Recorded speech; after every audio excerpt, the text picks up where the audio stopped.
అందరికీ నమస్కారం.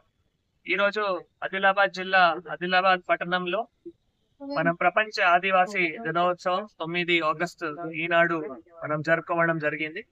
ఈ రోజు ఈ కార్యక్రమంలో నాతో పాటు పాల్గొంటున్న గౌరవ ఎస్పీ గారు అఖిల్ మహాజన్ గారికి, ఇక్కడ ఆదివాసీ సంఘాల నాయకులు మనం సిద్ధం రామకిషన్ గారు, మిగతా మహిళలు, ఆదివాసీ నాయకులు, పెద్దలు, ప్రింట్ ఎలక్ట్రానిక్ మీడియా అందరికీ కూడా పేరు పేరున ప్రపంచ ఆదివాసీ దినోత్సవం శుభాకాంక్షలు తెలియజేస్తున్నాం. మరియు ఈ రోజు చాలా మంచి శుభదినం. ప్రపంచ ఆదివాసీ దినోత్సవం కూడా జరుపుకుంటున్నాము. దీంతో పాటు రక్షాబంధన్ పండుగ కూడా ఒక రోజే చాలా మంచి దినం. ఈ రోజు ఆదిలాబాద్ జిల్లాలో ఆదిలాబాద్ పట్టణంలో జరుపుకుంటున్నాము. ఇక్కడ అందరూ ఆదివాసీ సంఘాల నాయకులతో ఇక్కడ మన కుబరం భీమ్ గారు, తర్వాత బిర్సా ముండా గారు, తర్వాత ఇక్కడ రామ్జీ గౌండ్ గారు, తర్వాత ఫ్లాగ్ కూడా మనం అన్ని కూడా ఈ రోజు ఇక్కడ వారికి దండలు వేసి మరి ఫ్లాగ్ కూడా మనం ఈ రోజు ఎగురవించడం జరిగింది. చాలా ఒక మంచి వాతావరణంలో ఈ రోజు ఒక కార్యక్రమం చేయడం జరిగింది. ముఖ్యంగా మీ అందరికీ తెలుసు, మనం ఆదివాసీ దినోత్సవం అంటే ఒక 3 మేజర్ వారు ఏవైతే ఆకాంక్ష ఉన్నాయో, జల్, జంగల్, జమీన్, ఈ 3 ఆకాంక్షతోనే మళ్ళీ కుమరం భీమ్ గారు ఆదివాసీ సంబంధించిన ఏవైతే హక్కులు ఉన్నాయో దానికి పోరాటం చేసి అందరికీ స్ఫూర్తి ఇచ్చారు. ఇప్పుడు అధికారులు కావచ్చు, ప్రజాప్రతినిధులు కావచ్చు, ఆదివాసీ నాయకులు కావచ్చు, అందరికీ అప్పుడు స్ఫూర్తి ఇచ్చారు.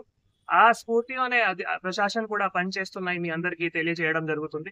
రకాల సంక్షేమ పథకాలు కావచ్చు, ఎస్డిఎఫ్ నిధులు కావచ్చు, ఈజీఎస్ కావచ్చు, పొలం బాటలు, సిసి రోడ్లు, ట్రైను, తర్వాత Ashram high school repairs, TWPS repairs, ఇటువంటి రకాల కార్యక్రమం మనం గత సంవత్సరంలో ఈ సంవత్సరంలో కూడా ఆదివాసీ పిల్లలు గాని, ఆదివాసీ కూడా గాని, ఆదివాసీ హ్యాబిటేషన్ సంక్షేమం కోసం కూడా చేయడం జరిగింది.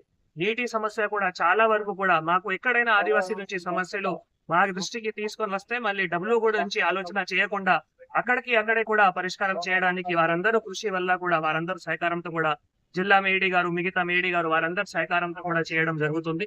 ఇంకా కూడా ప్రభుత్వం చాలా సంక్షేమ పథకాలు, ముఖ్యంగా ఆర్ఓఎఫ్ఆర్ ల్యాండ్ సంబంధించిన ఇందిరాగిరి సౌర్ జల్ వికాసం, సోలార్ పంప్ సెట్స్ కూడా వారికి ఇవ్వాలి. ఇందాక పొద్దుననే మళ్ళీ మాకు ఒక వీసీలో డిప్యూటీ సీఎం సార్ కూడా ఆదేశాలు ఇచ్చారు. ఆదిలాబాద్ జిల్లాలో వారు కూడా త్వరలోనే పర్యటించి మళ్ళీ ఆదిలాబాద్ ఐటీడీ ఒక్టోబర్ పరిధిలో ఆదిలాబాద్, ఆసిఫాబాద్ జిల్లాలో కూడా ఈ కార్యక్రమం త్వరలోనే కూడా లాంచ్ చేస్తారు. ఇందాక పొద్దుననే డిప్యూటీ సీఎం సార్ కూడా మాకు వీసీలో ఆదేశాలు ఇచ్చారు. కాబట్టి తప్పకుండా ఆదివాసీ వారేవైతే స్ఫూర్తి ఉన్నాయో, కుమరం భీమ్ గారు వారేవైతే ఆకాంక్ష ఉన్నాయో వారికి అడ్మినిస్ట్రేషన్, అందరూ ఆదివాసీ నాయకులు, ఆదివాసీ ప్రజలు, ఐటీడీఏ పిఓ గారు వారందరితో కూడా కలిసి, ఎస్పీ గారు, డిఎఫ్ఓ గారితో కూడా కలిసి ఎక్కడ మన దగ్గర డిస్క్రిప్షన్ ఉన్నాయో ఆ డిస్క్రిప్షన్ కూడా వాడుకొని ఆ సంక్షేమం కోసం కూడా కృషి చేస్తామని అందరికీ తెలియజేస్తూ